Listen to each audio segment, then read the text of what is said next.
Medical emergency at 35,000 feet? Waking up late on a layover? Oh no! Mom finds a missing son after 27 years apart. All this next on Cabin Pressure with Shawn and G. Prepare for takeoff.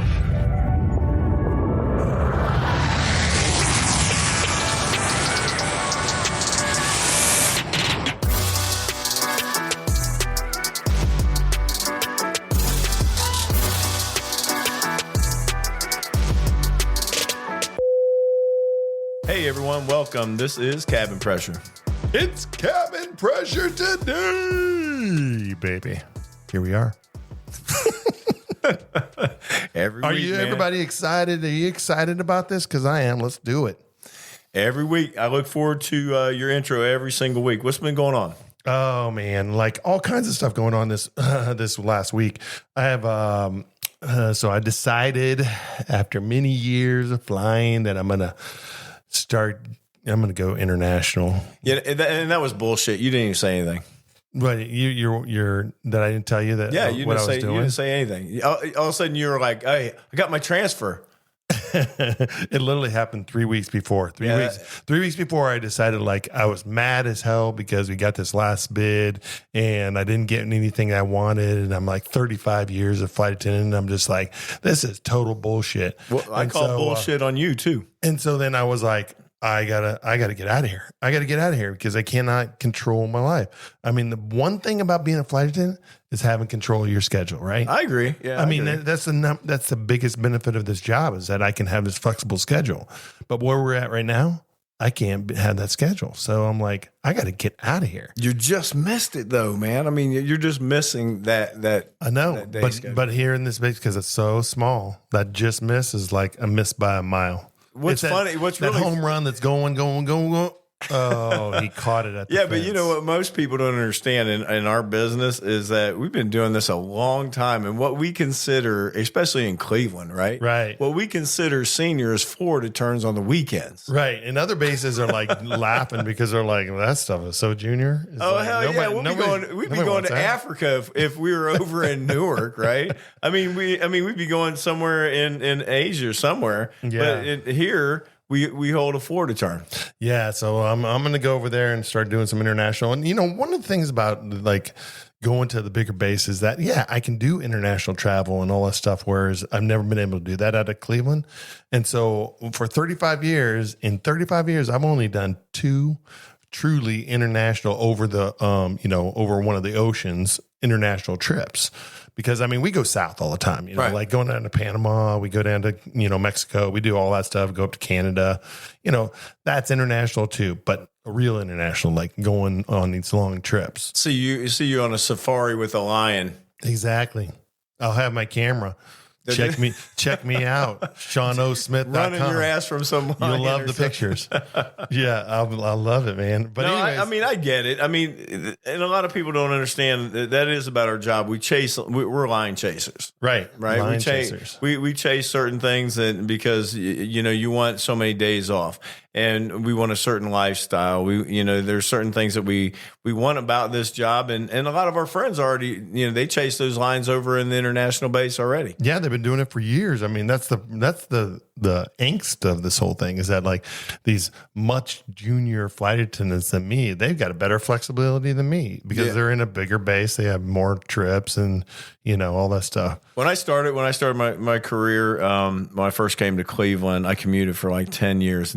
I will never ever commute again. I'm telling you, never commute. I mean, and God bless you, but I ain't doing it. So here's my plan, man. So I'm not going over there fly. Like, I don't want to go like on a monthly basis. I'm not doing that commute back and forth. That's just not me. Yeah. I want to dump all my trips. I'll pick up something out of Cleveland here if I need to fly. And there's so much stuff right now. Like, there's so much stuff to pick up. And then when I want to come back, like in 6 months, I could come back. Right. So it's like, yeah, but you're going to do an international flight, though. I will do some international flights, but my commute too will be totally different than what we did, like what we were doing. I'm not running for a jump seat. I'm not doing all this stuff. Like Literally, I'll probably buy a ticket to go over there, and I'll buy a ticket to come back, and that'll be my commute. Like, Well, I don't want the anxiety of like not being able to get on a trip and all that stuff. Like, nah. Yeah, especially, I mean, if you're going to go once a month to actually do the trip, yeah, I get that. I mean, I get buying the ticket in advance. Yeah. One of our friends, Mr. Jimmy G down in Florida, I just was talking to him the other day, and he's been doing this for years and everything, and he does the same thing from Florida. He's buying this like $89 ticket back up to Newark, and he commutes back and forth. There's a guaranteed seat, doesn't have anything to worry about. And, he goes and does his trip. It's worth 30 hours of time, What's $89 in 30 hours of time? It ain't nothing. No, I get it. I mean, like I said, especially in our line of work, it is about the schedule and the trips. The schedule and trip. The other thing, man, that's been happening was, we were down to Florida visiting some friends this last weekend, and we were hanging out and all the stuff. And I got to tell you, does it annoy you when like you're texting somebody and you text them back and forth, and you text them, and then there's like dead silence, like no response, zero. Yeah. Yeah, that annoys you? Yep. Then quit doing it, motherfucker. Hey, I knew it was you. I knew it was you. You are like, I'm like trying to like get a quick answer out of you. And I'm like, okay, why didn't you respond? Here's a little freaking insight for you, brother. All right. Okay. You were down in Florida vacationing your ass. Okay. Yeah, that's what I did. My ass was working. That's what I did. Okay. That's the difference. Well, right. So if there's a little bit of a pause, deal with it. You're going to have to deal with that shit. Dude, I don't care. Dude, I know you have that phone stuck to you like glue. It doesn't come out of your hand. It might have been stuck to me by glue, but my ass was still at work and your ass was down there playing golf. I know that. Hey, you know something? But I heard that you had a great trip coming back, though. What's that? A great trip coming back? When you came back from Florida. What was it?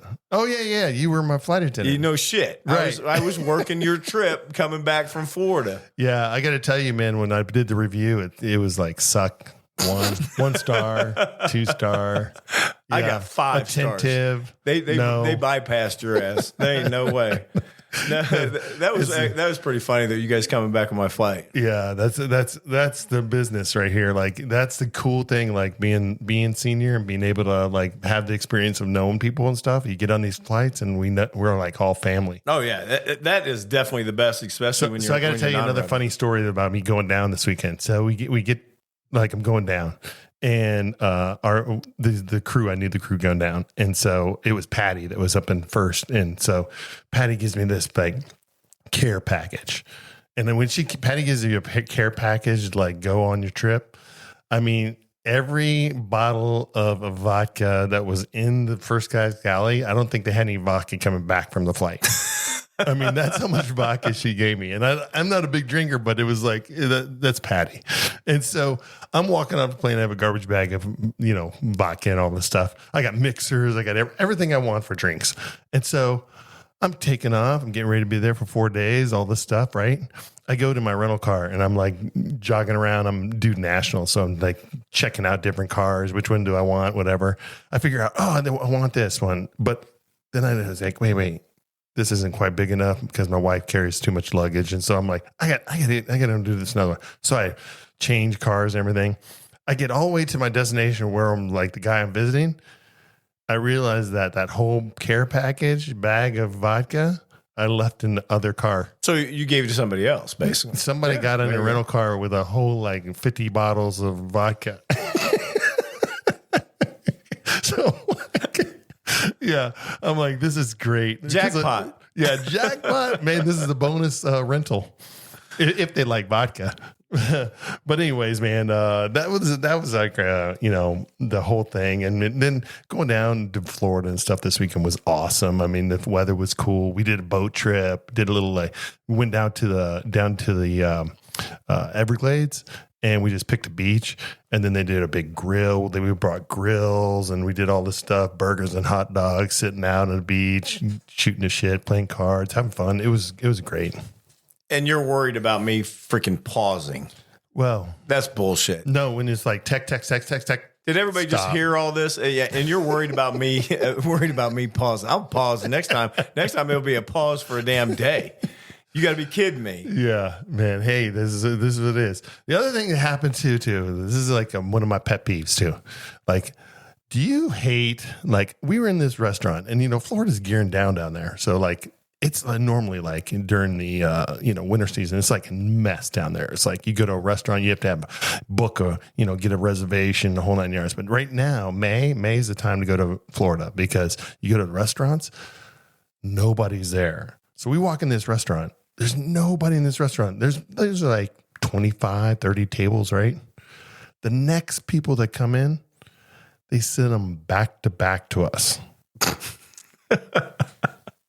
I'm like, do you like, I totally cannot stand having somebody like, especially like restaurants that we're in a booth and you're back to back and the person's leaning in the booth and you're like playing tug of war, like leaning back and forth and they're banging the booth. I hate that shit. See, I am absolutely a booth person though. I cannot, and I get what you're saying because they do that in restaurants because with the waiters. Right. They got their sections and all that stuff. Right. Yeah, but it's like, but I'm like, back to back, to back, and nobody's in the damn restaurant. And there was like a row of booths, and like her section was like 4 or 5 of those booths, whatever. And I knew I was like, why can't you just do one booth over? Like, why do we have to be like right on top of them? Right. Like, and the restaurant's empty. Yeah. Anyways, annoying. Like some big mad rush is coming in there. Annoying for sure.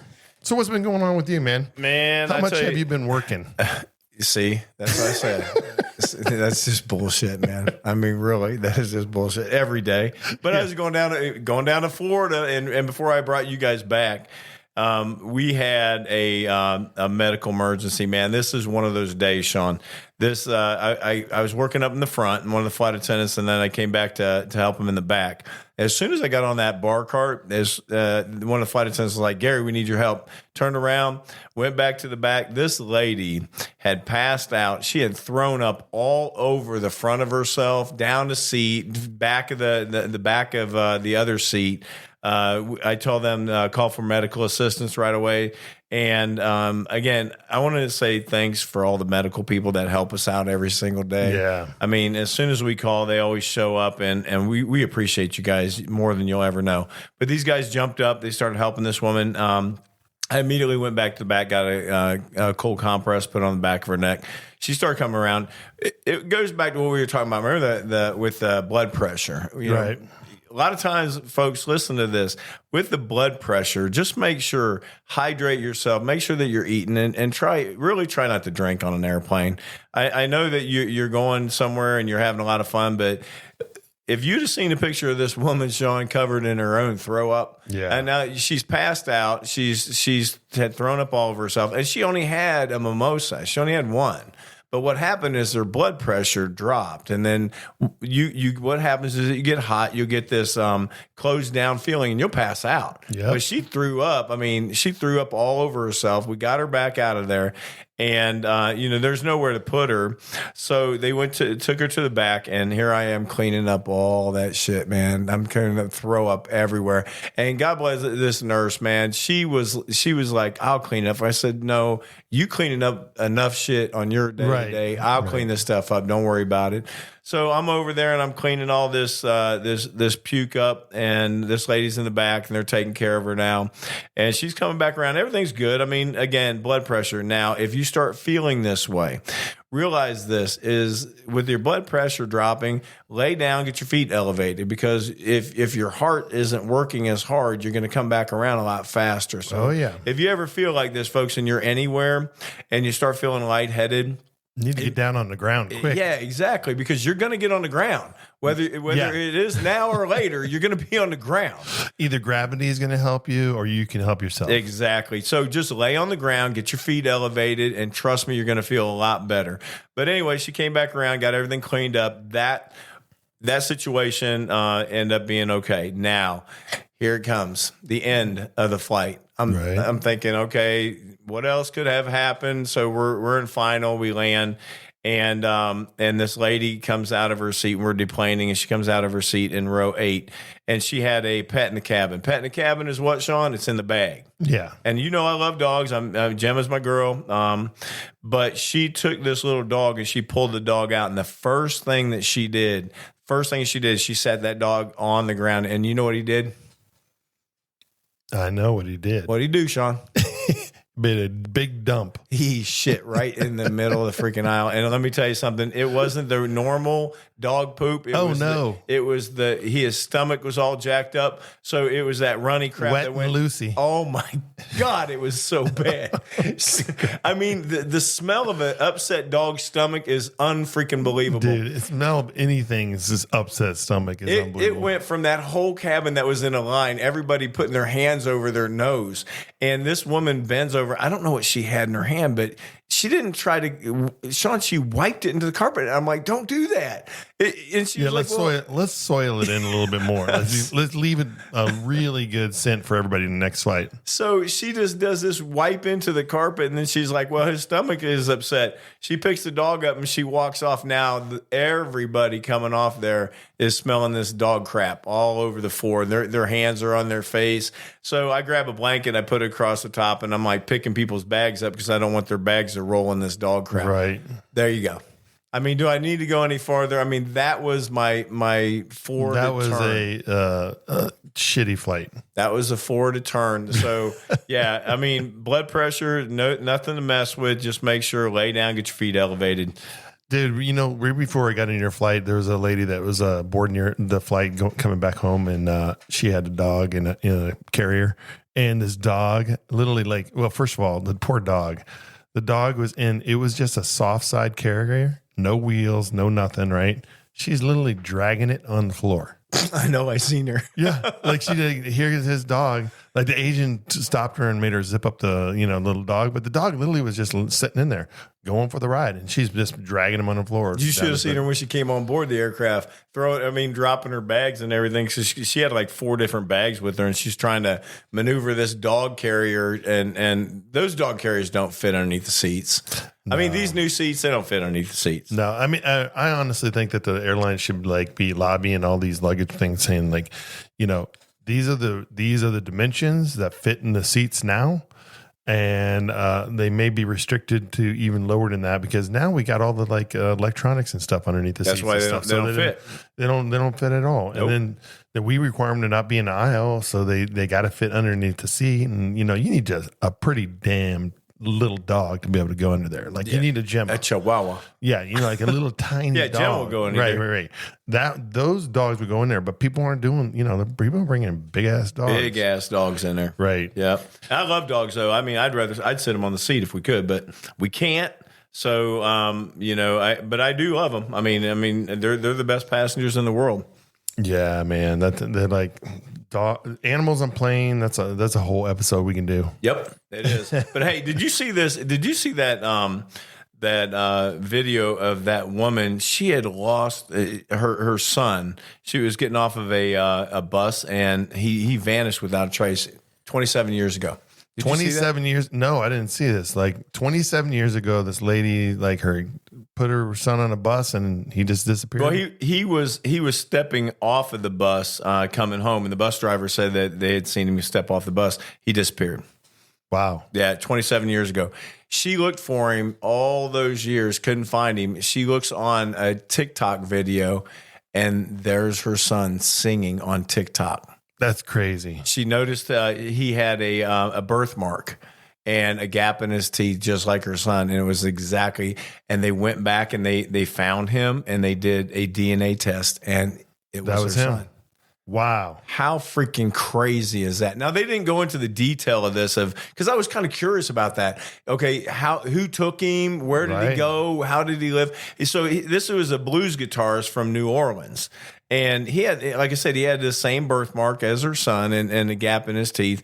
And they, like I said, they did the DNA test and it was him. But they didn't give the full story. And I really wanted to know how. I'm looking forward to finding out exactly, who took him. Yeah, you're thankful for having your son back. At the same time, you're and I would be like, who took him?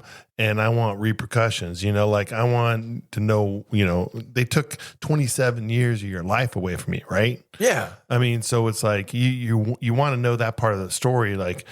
Because usually they don't have good endings like this. I mean, usually they're bad. Right, exactly. Well, people don't come back. That's Right. that's normal, right? But this is an amazing story. I mean, great ending to the story, but there's all that like gap, like you want to know more, right? If anybody finds out, I'm gonna still look into this story, but if anybody finds out exactly who took him, first send it to us, and so we can talk about it a little bit farther, because I was looking forward to it, and I was looking forward to finding out who took this kid, Right. and if they found him. What's so interesting too about the story is that like he was taken, he was like 8 years old, right? Right.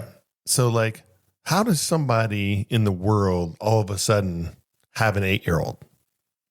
I don't know. Yeah, like how do you exactly. explain that away? Like, I'm going to grab this kid and kidnap this kid and raise him as my own. It sounds like that's kind of the story might have evolved from this, but it's like, how does that happen where somebody just like, all of a sudden I got a kid? But also, as far as an 8-year-old boy, how do you not? I mean, even at 8, you're going to remember your mom. Right, at 8, you're not. How are they telling that story? How do they bury that story in their head to where mom doesn't exist anymore? Or keep him from trying to run away and things like, like there's lots. So there much was so more much. to this I was story. thinking the same thing, is like all these things that I was looking forward to them filling in, just didn't find out. And I was looking for it, but didn't find the information out. But it was really cool that on a TikTok that this guy's actually playing music on a TikTok video, and his mom ends up finding him. That was incredible. Wow. All right, another thing we were talking about, GOAT. The GOAT. The GOAT. All right, since Goat- basketball is goat in going what? on, basketball is Goat going in on basketball, right now. Right. So we were having this discussion in the back of the galley, and who's GOAT, Shawn?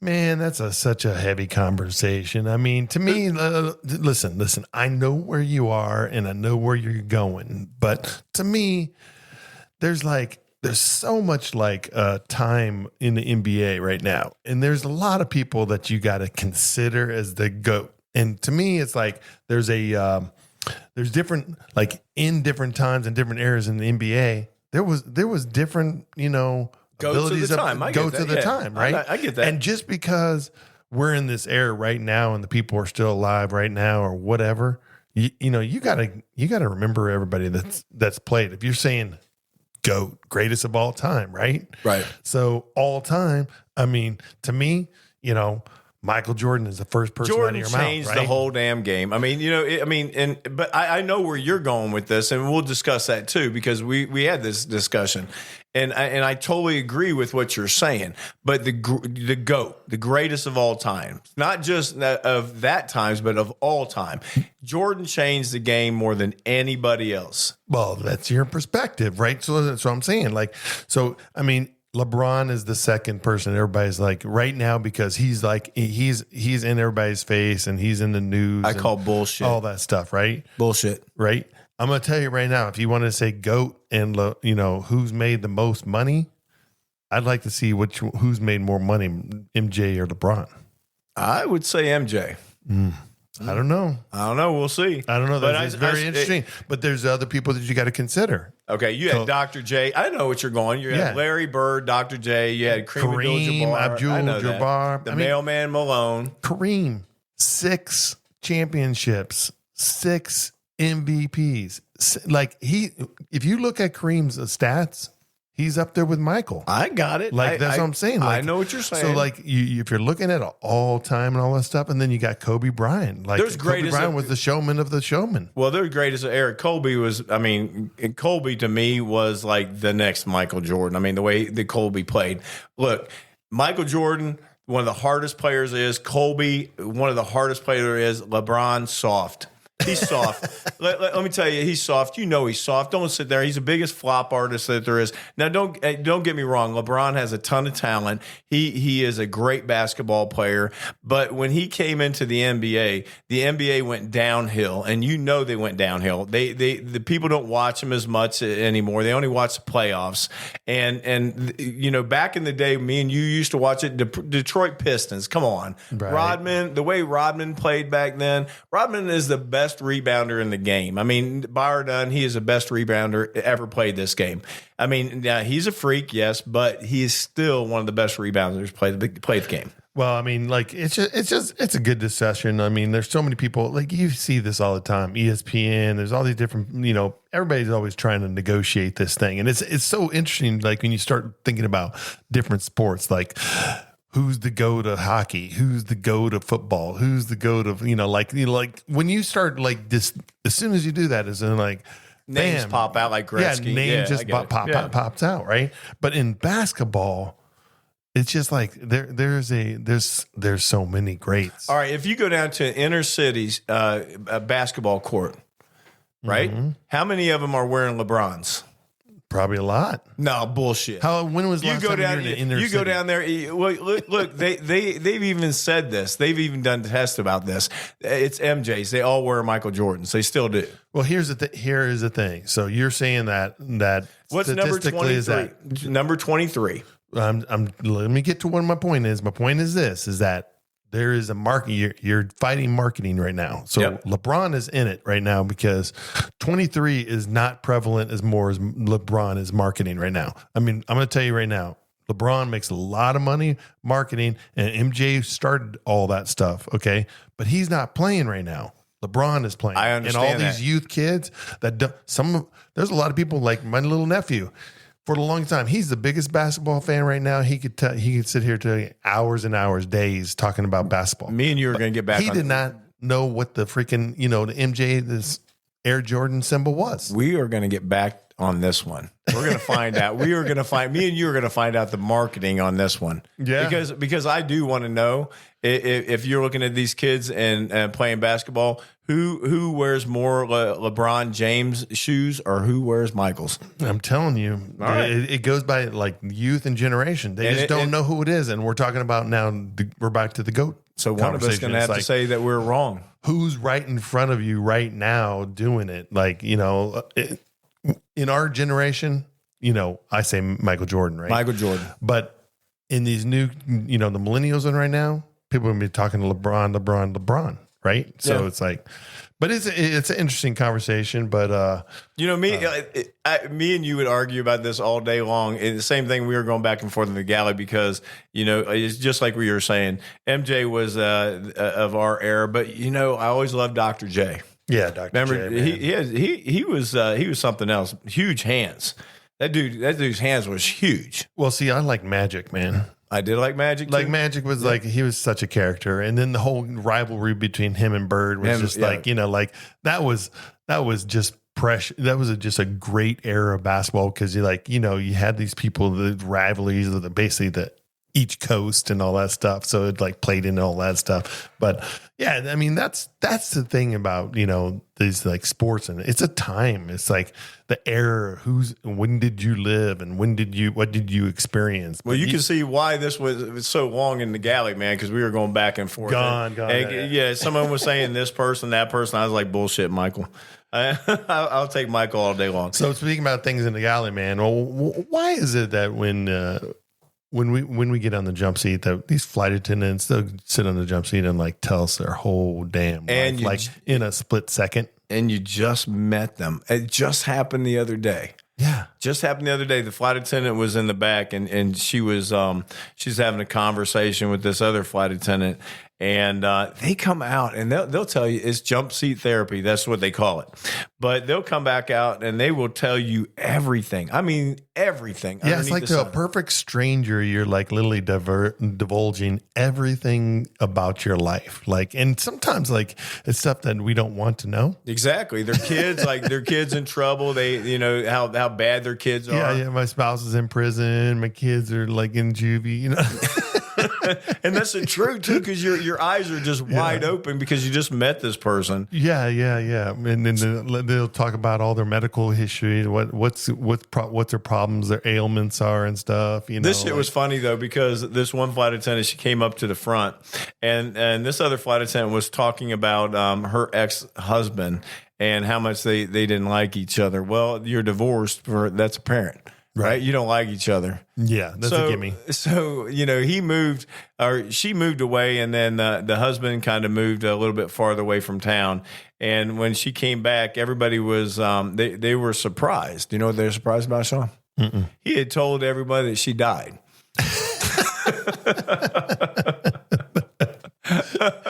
That's awesome, man. She's dead. That's awesome. So, yeah, you can do that, I guess, in a small town. Yeah, she died. Yeah. But could you imagine telling somebody that on the jump seat? I mean, you just, and we were only on the plane with this person for a couple hours. Now, you went into this whole conversation about your divorce, your husband, and how your husband said you were dead. Dude. In 2 hours. That's crazy. In man. 2 hours, you told that. It's amazing, like the detail, like people's lives that we get on the jump seat therapy, as we call it. Like it is. I mean, you are sitting, first of all, for those of you that don't understand flight attendants, like how it's happening, like we come into these aircraft and we're sitting shoulder to shoulder, literally, on these aircraft. And so, it's already an uncomfortable situation, but then they get a perfect stranger and they start talking to you and all of a sudden just spilling their guts about their life. You're like, wow. A lot of things you don't even want to hear, right? Right. I don't need to know if you have hemorrhoids. I don't need to know if you have your sexual preferences. I don't need to know what happened last night. Nope. What you did on your layover last night. Yeah. There's certain things that I don't want to know. I'll never, this is a little bit off subject, but, the flight attendant was coming into the van. On a layover, right? Right. And we were sitting on the van, and everybody's waiting for her. And I was like, "Where's she at?" So I went up and I made a phone call, and I'm like, "Hey, you got to get down here." And she runs down, and we're all waiting for her in the van. She gets in the van. She's completely disheveled, right? Right. She forgot the alarm, everything. And here's definitely one of those ones that you didn't need to know. So she comes on. She's got a big red muffle spot all around her face, Shawn. Really? Yep. And she walks on, and the first thing she sits down, she's like, "Oh my God, my knees are killing me." Dude. Where is this going? It goes to that need to know. This is what happens all the time in our job. These flight attendants and these other flight attendants, where they'll come in, they'll tell you things you don't need to know. Yeah. In the morning at 5 a.m. Why are you telling us this stuff? Nobody needs to know what you did on your layover last night. This reminds me of a story. I think this is going to take you back a little bit. That disheveled part you're talking about, the flight attendant coming down. Yeah. I'm on this layover one time, and I'm like, it's a good layover. The crew gets together. We all go out to dinner the night before. We're all sitting around, chilling out, having a few drinks, all that good stuff, like a typical flight attendant layover or whatever. And I set my alarm to go, get up, and all this stuff. And do you know this? I get this phone call. I get woken up by a phone call. Shawn, where you at? Where you at? We'll meet you at the airport. I'm like, oh, all right. I'm like, what? Wait. I'm like, my alarm didn't go off. I'm looking at my light. So, boom. Just like anybody else. I wake up, it's a panic. I'm running around. I'm flying on. The clothes are flying on. I'm throwing shit in my bag and all this stuff. I run downstairs. I'm trying to get that next van. I'm like, this is all in that 15 minutes. I get downstairs and I'm like, okay, come on. What happened? Like, I'm trying to regroup because I got a few minutes before the van shows up. So as I'm sitting right there, all of a sudden my phone rings. Guess who called me? I'm waiting. You motherfucker, you and the rest of the crew were flying together. We're in Boston. You guys all get up, you early birds, and get up and go downstairs, and you get on a van, get to the airport, and it wasn't until you get to the airport that you guys realize that you guys were an hour fucking ahead. It woke me up on this freaking layover. Like I was like late to the things, and the whole damn crew went early. And so they're sitting around at the gate. I took my ass back upstairs. I jumped in the shower. I started getting ready, and I was cursing your ass. I love that story. Hey, you know something that just reminds me. Okay, would you leave a crew member? Would you leave a crew member? That has a lot of variables. Like, all right, if it's international. Probably not. I gotta pause and like try to figure out what's going on. Okay, so this flight attendant asked this other flight attendant about putting their food on ice. We always do that, right? Sure. So they come off the plane. They're at I think it was an international destination. So they cleared, got out of customs, and this girl goes, "Oh, you didn't remind me about my food." Mm-hmm. And so the girl was like, "Wait a minute, it's not my job." Right. And she goes, "Well, I got to go get back and get my food." No. Yep. In an international destination, she's going to go back through securities and go down the concourse to get to the plane. And maybe catering hasn't already done this. Yep. If it's in Mexico, it's gone. Now, would you? I know, but would you wait for the person? Maybe not. Just depends on the transportation situation. Like, is this contract transportation? All right. Well, this person, they weren't waiting. So anyway, Sure. they took off. The girl goes back and gets her stuff. And operations calls when the van was halfway there, and they had to turn back around and get that girl. Oh no. Oh yeah. Could you imagine that little animosity between that crew right there? You pissed off because I'm like halfway to the hotel, and this other one's pissed off because you left me. Yeah. That's just going to come down, right? Somebody, when you get in the van, somebody's going to say something. Well, there's somebody's going to say something, and then now you also got the dynamics of like, if this is an international destination, are we traveling with the pilots, without the pilots? You know, like, are you? How many people have you just inconvenienced because you left your food? Forget that. Imagine the pissed off these two. It'd be like a damn cat fight. Yeah. Right? Yeah. You know it's going to happen. It's going to be a very comfortable trip for the rest of the trip. All right. What the hell is going on in Newark, Shawn? Dude, Newark is a freaking mess. I got to tell you right now, like, if anybody's out there traveling right now, you must avoid Newark. Like, you do not want to go through Newark. Newark's down the one. Okay, so the whole problem is stemming from this whole entire summer. They're down to one runway. And so all the companies decided to like downgrade their like how many flights and all this stuff. And this is all planned out. And they're trying to figure out, how because normally two runways, you have one runway taking off, one runway landing. So you can have that operation going on. And Newark is already a tight space. There's not many runways here. There's only like 4 runways in the whole place. So depending on the wind direction and where they got to land. But now they got one runway. They're operating the entire, everybody, every company, every place out of this one runway.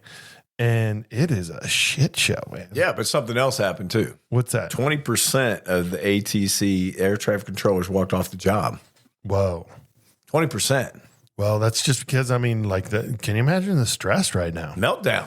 First of all, we can't afford to lose any ATC personnel. Period. We talked about that. We talked about that some podcasts ago. I mean, they were already short. They were short, like, what did they say, like 3,500 positions of air traffic controllers remain unfilled in the United States. Yeah. 3,500. That's pretty scary when you think of how many flights are out there. It would be interesting to hear what the airlines are doing as far as addressing this issue. Because here's my thing. If I got a business, I don't care what it is, if I'm making donuts, if I'm doing whatever the business is, whatever's supporting my business, you have to invest, and you also have to make sure that those supporting and all those supply chains and stuff that I need for my business are working. I mean, it's kind of like the tariff thing right now, it's like it's up for speculation. Nobody knows what's going to happen. Everything day to day, hour to hour, things are changing. But here's the thing. When I have something like this where I know there's a known problem, it's going to be a long-term problem. I got to help this thing. Airlines right now, they rely on ATC. So they should not only be lobbying in Congress for them, like for the government to help out with this, because it's also a partial government problem. Like they have to, they have to influence or try to recruit people, things like that, to get them into ATC. But the airlines, this is their life bane of their business. They can't move without these guys. But you think that they would start programs in high school? I talked about this in the other podcast. A lot of these kids don't even know about the jobs in the airline industry. Well, that's what my point was. Exactly. I know. But that's what I'm saying. They got to start this early. They can't wait. They got to start this. Right now. Well, actually, they should have been doing this long. They're behind the whole long way. Yeah. In addition to, like, they're so focused on pilots, right? So the pilots are this technical career that you had to take time and money and effort to get somebody trained and up to the speed to become an airline pilot, right? Now the flight attendants, we don't have that problem because there's not a technical gap to that stuff. They train you, they put you into the job. So there's hundreds of thousands of people that are trying to become flight attendants, right? So, but the ATC is exactly the same as the pilots. So why aren't the airlines collectively getting together and recruiting for ATC? Yes, that's not their bottom line. Yes, but you can't operate without them. Well, in ATC, that they have a bigger failure rate than they have in the pilots. That's for sure. Oh, sure. And their lifespan of the career of an ATC person is much shorter than a pilot. Yeah. So, but going on in Newark, going back to what he was saying in Newark, is one of the airlines they had to cancel 35 daily trips out of Newark, and then it's bad when the CEO of that company comes out and tells people to avoid Newark. Yeah, avoid Newark. That's your business, and you're telling people to avoid Newark. Yeah, I'm telling you right now, if you're flying right now and you're trying to go international destinations, there's a lot of international flights going in and out of Newark. And international flights in and out of Newark take priority over domestic. But you have to get the domestic flight there to get to connect to the internationals. But I'm going to tell you right now, there's a lot of airports in the U.S. and a lot of different companies out there that connect internationally that you can go out of different places. There's Atlanta, there's Miami, there's Boston, there's D.C. There's all kinds of different other hubs that you can go international. So you might want to think you're planning out your trip and think, maybe I don't want to book through Newark this summer. And if the Cleveland congressional people are listening, bulldoze freaking the airport, get rid of the IX Center, put a whole freaking international airport in here, because Cleveland has runways that can take wide body aircraft, and they could fly to any international destination. It's actually a perfect location to fly anywhere in the world. Yeah, they missed that one a long time ago. I say that all the time because they screwed that up in Cleveland. They should have had an international airport here a long time ago. Well, that problem is more bureaucratic than it is airlines. I think the airlines have attempted over the years, various airlines, to expand in here and stuff, but Cleveland's whole government system and how they run their airport is a total shit show. And it has been ever since they've never figured it out. Nope. Like we just flew out of Fort Myers. Fort Myers right now, if people don't realize this, a lot of the Florida airports, because there's so much land down there, the airports they're building new terminals right next to their terminal. So Fort Myers is getting ready to have an entire brand new operation, brand new terminal is getting ready to come here in the next few years, and they're not even going to shut down the old terminal. It's just an expansion. There's going to be a giant, bigger, more gates, more operation, more expansion. I'm going to see there's going to be some Florida destinations that are going to turn into international destinations because they have the room to expand. Well, that's going to be in future. That's going to be a future podcast because we'll be talking about what's going on in the industry, later on. But you're absolutely right there. Cleveland missed the boat. All they do is put a Band-Aid on a big cut. But anyway, hey, did you see also that video of that woman in the wheelchair trying to bypass security? That pisses me off. These people that try to use wheelchairs. My sister has MS, and let me tell you something. She will walk anywhere, and she does everything to never have to ever use a wheelchair. And these people that just try to bypass security and get in a wheelchair, they piss me off, Shawn. It Dude, really does. so here's the thing. Like, just coming back from Fort Myers, and like at the gate that we were sitting at, there was like 15 wheelchairs like piled up there because they use wheelchairs so often. But it's just like known scam too. That's another thing. That the aspect it's one thing like this lady you're talking about. She was trying to like. She wanted to like have special preference to get through security and all this stuff and blah, blah, blah. But she like got up and walked through the security centers and all this stuff. But here's the thing. People are out there scamming the system because they understand the game of the airlines. And so they know that they could buy this little cheap coach ticket at the back of the very back of the plane.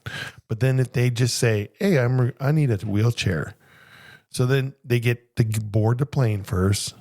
So all these people that are gotten these privileges to be able to board the plane first and all that stuff, or got the miles and stuff, whatever, to get that privilege, they're bypassing that just because they just asked for a wheelchair. And so they know the game. So then that's why there's so many times when we're, and we see this every day.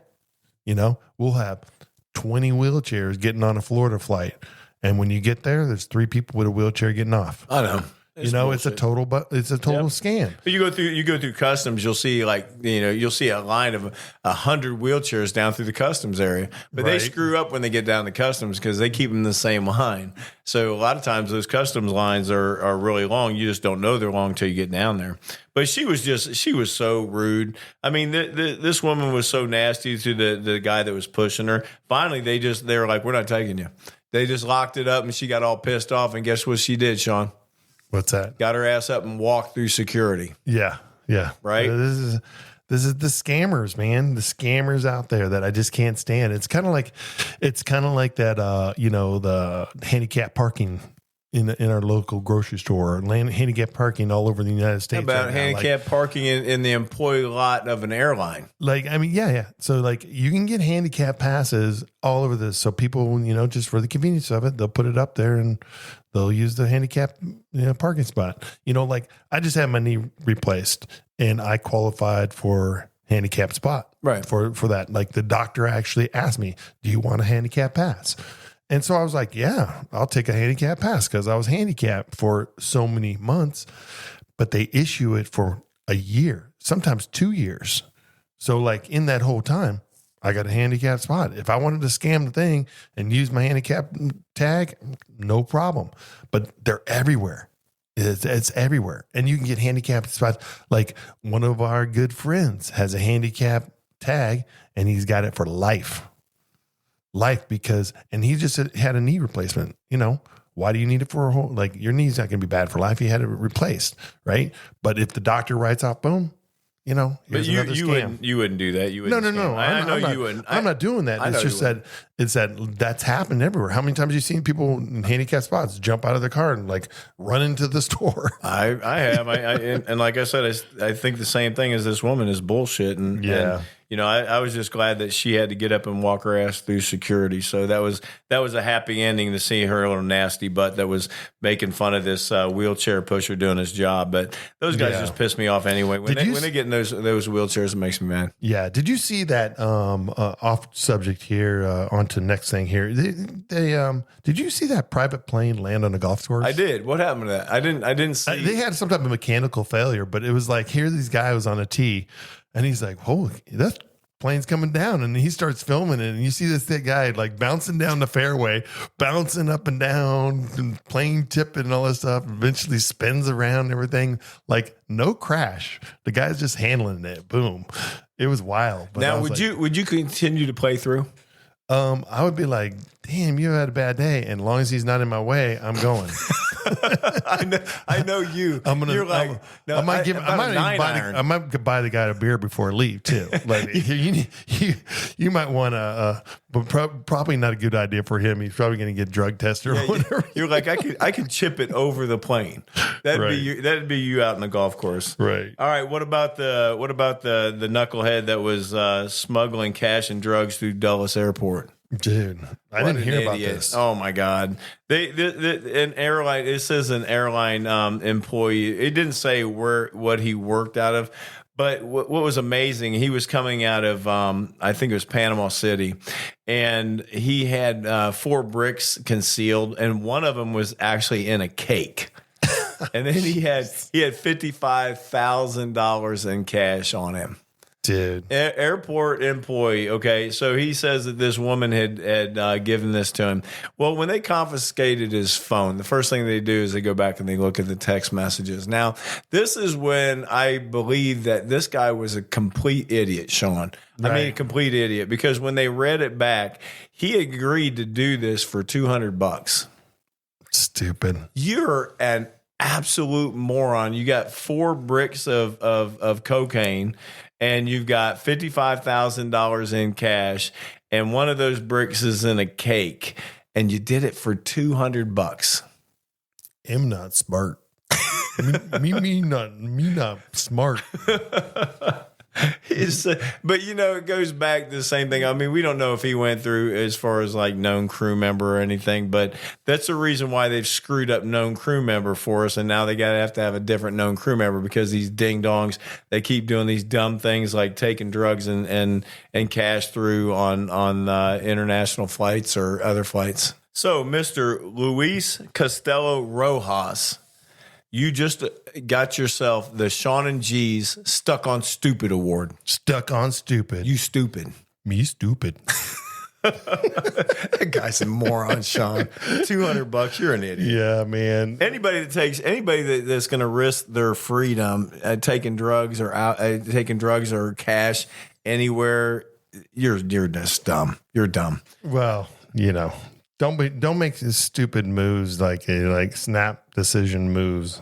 Change your life in a split second. No, it's changed his life. He's gonna have a new friend in prison. That's for sure. Right. All right. So Honolulu to Tokyo flight. Just before landing, phone caught fire in the aircraft. Man, That's something that's happening more and more nowadays. Like these phones catching on fire and have these runaway batteries and stuff. That's why people don't, until they like actually see it, they don't realize like, dang, this can happen. I mean, how many times have you had your phone, like my phone, like in my hand, and it gets so hot and I'm like, whoa, what's going on? I was going to ask you that too. The chargers, those magnetic chargers. Yeah. You put those on the back of it, them damn things get hot. They get hot. I mean, if you pick that phone up, I mean, it gets pretty damn hot. Yeah. I mean, you're doing it like this is all electricity, man. Your conductive electricity is happening right there, back and forth between those walls and barriers of the phone. But, they're made and tested to do that, but there's still things that go wrong. Electronics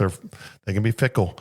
But this is something you got to be aware of. Like that's why the airlines are always telling you, you have to have your lithium batteries, you have to have them with you, so just in case these things happen, it can, we can deal with it, right? And they did a good job. Now the other one was Kona to the Denver flight was diverted to San Francisco because of the cockpit received an indication that the cargo door was open. That's crazy, man. Yeah, no, I mean, these things happen like that, but I mean, it's better safe than sorry, right? I mean, it's like you might have to divert or whatever. And that's a company and pilot call. Like they had a long time between Kona and San Francisco before they had to like. There's a lot of water. Yeah, there's a lot of water. Not a lot of places to like just divert to, but. Well, the other thing too is that think about that: a cargo door open and there's a lot of water. No, not a smart idea because there's a place for all that water to go if that cargo door actually was open. But it was a false alarm, an indication false alarm. But that's the reason why there's not even a question about that. If it's a cargo door that's showing that indicator that it was open, you're turning around and going back because there's a shitload of water between you, Denver and Kona. Yeah, I mean, well, here's the other thing too that people don't realize too, that like the cargo cabins and the main cabin are pressurized on 2 different systems. Like there's 2 different, there's 2, like just because the cargo door is open, maybe they lost all your luggage in the Atlantic or the Pacific, whatever, but you still might be able to fly, and also once that door opens and stuff, they could feel it. It's kind of like driving your car and you open the window and stuff. You could still feel the drag and all that stuff in the feel and the steering of the car. It's the same thing with the plane. So yeah, I mean, as long as they were safe and they weren't getting any indications like that and like press on, you didn't have to like turn around and go back to Honolulu. or a Kona. No, false alarm, safety first, man. We always say that. But hey, listen, I had a great time this week talking. Had a lot of fun talking about the GOAT in basketball, which is still MJ. MJ. I'm gonna throw that back out there. It's still MJ. Yeah, I think it's MJ too, but I think the conversation has to be like, honestly, you have to take that whole thing and statistics and everything and history, and you got to take the now out of it. Okay, MJ, forget it, MJ.